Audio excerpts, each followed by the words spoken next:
All right, future B2 first grads, welcome. This is the explainer that's going to give you the real inside edge for your exam.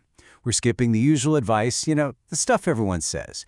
Instead, we're jumping straight into the techniques that make the difference between just passing and getting a seriously high score. Okay, so here's our mission briefing for today. We're basically going to take this exam apart, piece by piece, from the reading paper all the way to speaking. The goal? To uncover those unwritten rules, the ones you really need to know. And then we'll wrap it all up with a solid game plan that'll take you right up to exam day. Let's dive in. So, let's kick things off with a question that really gets to the core of this whole thing. You think the B2 first is just about knowing English, right? I mean, a lot of people figure, hey, my English is pretty good, I should pass. But is that really all there is to it? Well, here's the secret. It's not just about knowing English. It's about knowing the game. Seriously, Cambridge has set up a system, a kind of puzzle, to test very specific things. And if you're aiming for that high score, you've got to learn the rules of their game. So, what's our real mission here? I mean, it's not just to squeak by with a pass, no way. It's to really master this thing by knowing what they're actually looking for. Your target is a score of 160 out of 190. And to get that, you need to be solid across every single paper. Okay, this is the first and, the longest paper. It's also where so many people just throw away easy points. And you know why? Because they fall for the same predictable traps over and over again. So we're going to learn how to see those traps coming a mile away and just stroll right past them. The biggest trap in part 1, the multiple choice close, is your own instinct. You see a gap and you immediately try to plug it with a word that fits, right? That's exactly what Cambridge expects. They lay a trap for you with distractor words that look perfect for that one sentence but make no sense in the bigger picture. So, here's the hack. Step 1, ignore the sentence with the gap. I'm serious. Step 2, read the sentence before it and the one after it. Get the real vibe of the paragraph. Then, and only then, you pick the word that fits the whole story. Now for part 2, the open-close, this is one of the biggest secrets on the entire exam. It feels super random, right? But it's not. It's so predictable. Look at this. An incredible 85% of the answers are just simple little grammatical words. We're talking prepositions like in or on, pronouns, articles, conjunctions. So if you're stuck and you're trying to think of some fancy, complicated word, just stop.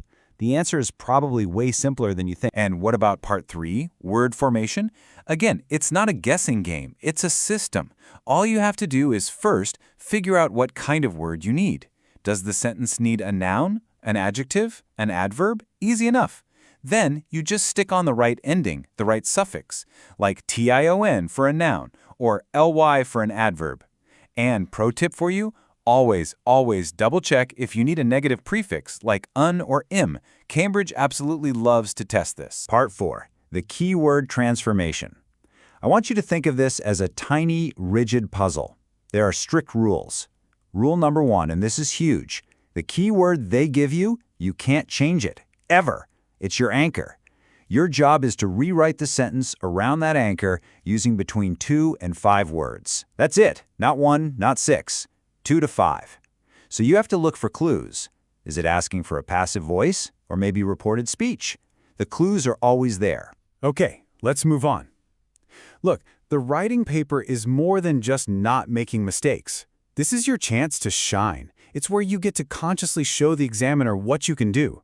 A top score here isn't about being perfect. It's about showing you've got control over your structure, your vocab, and how you build an argument. So for that mandatory essay in part 1, you need a formula, and here it is. This 5-paragraph structure is your best friend. Seriously, stick to it. You've got your intro, 2 body paragraphs for your points, and a conclusion. But here's the secret weapon, the counter-argument.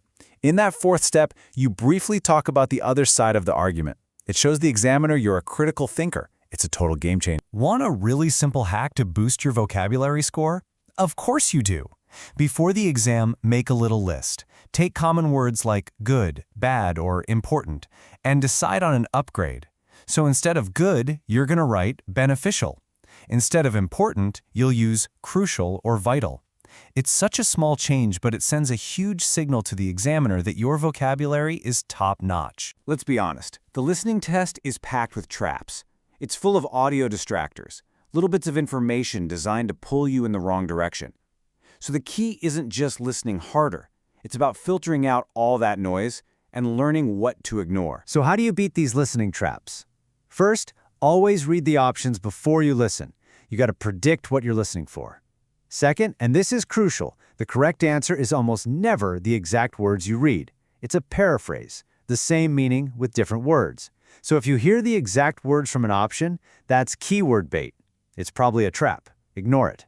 And finally, be patient. Speakers often change their minds. The real final answer is often the last thing they say. Oh, and for part 2, spelling has to be perfect. No excuses. All right, last but not least, speaking. This is so important. Too many people think the speaking test is about giving perfect, memorized answers. It's not. It's more like a performance. The examiners just want to see if you can have a real conversation. Can you interact? Can you work with your partner? Look at this comparison. It's the difference between a fail and a pass. The basic answer, yes, I like reading. That's a conversation killer. The examiner can't do anything with that. The expanded answer, though, yes, I'm a big fan of reading, and then you give an example, a reason. That gives the examiner something to grade you on. It showcases your vocabulary, your grammar. So the golden rule is, never ever give a one-sentence answer.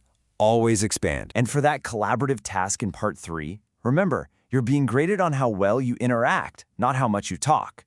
Use phrases that connect to what the other person said, like, "That's a great point, and I'd also add," or "I agree, and maybe we could consider." And here's a real power move. Asking your partner, "What do you think about?" That shows the examiner you're a confident, cooperative communicator. Okay, so now you've got all these secret techniques and strategies. But you know what they say? A strategy without a plan is just a wish. So let's put it all together. This is how you get from here to exam day. Here it is, your 4-week countdown to success. This isn't random. 4 weeks out, you take a couple of practice tests to find your weak spots. 3 weeks out, you hit the writing and speaking practice hard under timed conditions. 2 weeks out, it's all about reviewing these strategies and doing more practice tests. And that final week, you rest. Review your vocab, take one last test maybe 3 days before, and that's it. You show up fresh, not burned out. And in the end, that's what this is really all about. It's not about learning tricks to fool the system. These techniques are about one thing, giving you the tools to prove you have real communicative competence. You've done the hard work of learning English. These strategies just help you show it off effectively on exam day. So here's the final question. Now that you know the secrets, are you ready to win? You've got the intel. You know how the exam is built. You have the strategies to beat it. You understand the game now. So walk into that exam room with confidence, knowing you're not just another person taking a test. You're a player who knows exactly how to win.